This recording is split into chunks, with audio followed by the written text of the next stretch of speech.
All right, on our next page in notes, we're going to continue on with 1.1.1, and I'm calling this part B. So we're looking at the next part of the homework, which is 37 through 45 odd. So that comes from this 37 through 48, but we're just doing the odd problems and only up to 45 in there. And in that section, we are looking at solving the linear equations with fractions. So before we did it with integers as the coefficients and the constant, but now we're looking at what if there's a fraction in there. And one easy, I shouldn't say easy, but one efficient way to deal with fractions is by clearing the fractions. So we're going to talk about how to clear those fractions using the LCD. So that is the least common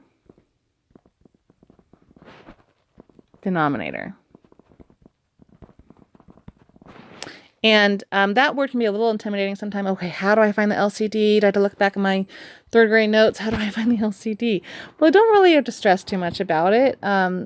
Really, the idea is, what can I multiply that whole equation by so that all the fractions go away? So if I multiply everything by 4, then this becomes 3p.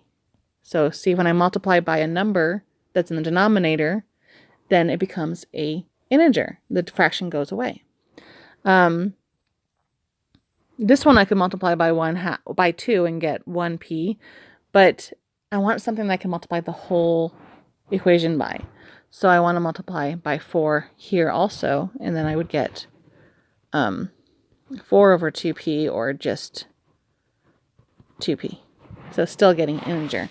So even if you don't get the least common denominator and you just get a denominator that's common, then you're multiplying that whole equation by some number, just one number, then you'll still get to the right answer. Your numbers might be bigger than they need to be. So it's most efficient to use the least common denominator, but even as long as you're using some number that's a denominator. But let's talk about how to find the LCD, because that is the most efficient way to solve these.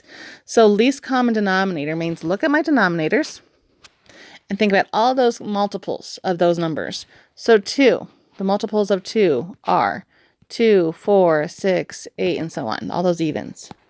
And my multiples of 4. The multiples of 4 are 4, 8, 12, 16, just adding 4 every time.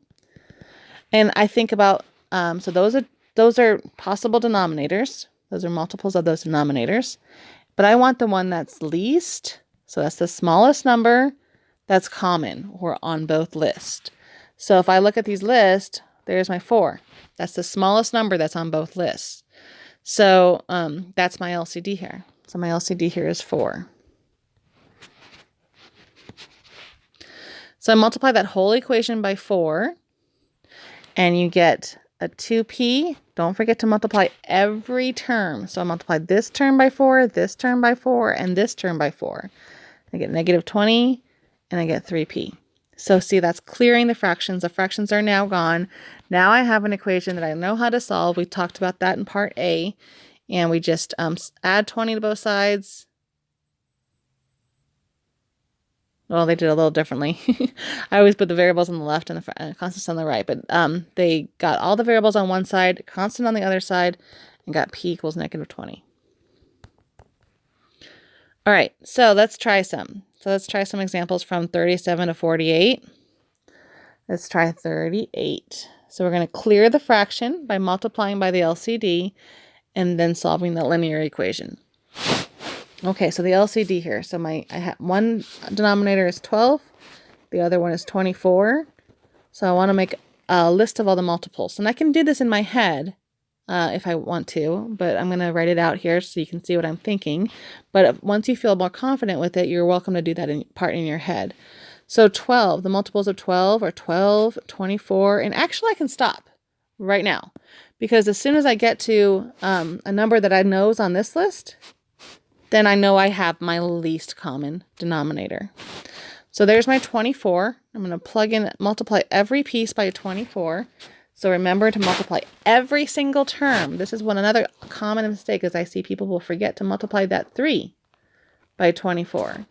So multiply this one by 24, multiply this one by 24, but also multiply the integers by 24, every term. So everything that's separated by a plus or a minus sign. Okay, so when I multiply 1/12 by 24, I get 24/12 or 2z. When I multiply 1/24 times 24, I get 24 over 24 or 1z, or just z. Whoops. There we go. And the 3 by 24, which is 75 minus 3, so that's 72.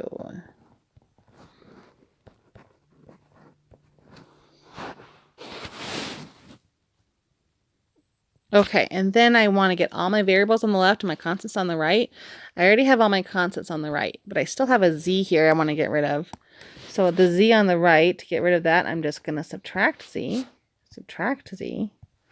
And again, that's a 1z, so when I subtract that on the left, I end up getting 2z minus 1z, or 2 minus 1, which is just 1. So I get z on the left, or 1z. And on the right, these z's cancel, and I get a 72. And that's my final answer. I'm going to just check my work, make sure I didn't make any mistakes by plugging that in here. If I plug that in, I get a, let's see, 72 over 12 equals 72 over 24 plus 3. 72 divided by 12 is 6. 72 divided by 24 is 3. And then 3 of 3 is 3. And that does equal 6. So there is checked. Okay, that's 38. Let's move on to 42. So same process. I just want to do a second one. It's not different. I just wanted to do a second example just so you get 2 examples under your belt before you jump into your homework. So 42, my LCD, whoops, what did I do? My denominators are 2, 5, and 10. So my multiples of those denominators are 2, 4, 6, 8, 10. I know 10 is also a multiple of 5. My multiples are 5 and 10 and 10. So there's my common denominator, and that's the smallest one on the list, so that's my LCD. So multiplying each piece by 10, multiply, remember, every term. I'm going to zoom in so I can write it better. So every term, this term by 10, this term by 10, this term multiply by 10, this term multiply by 10, and I get, let's see, 30x over 5 minus 10x equals 10x over 10 minus 50 over 2.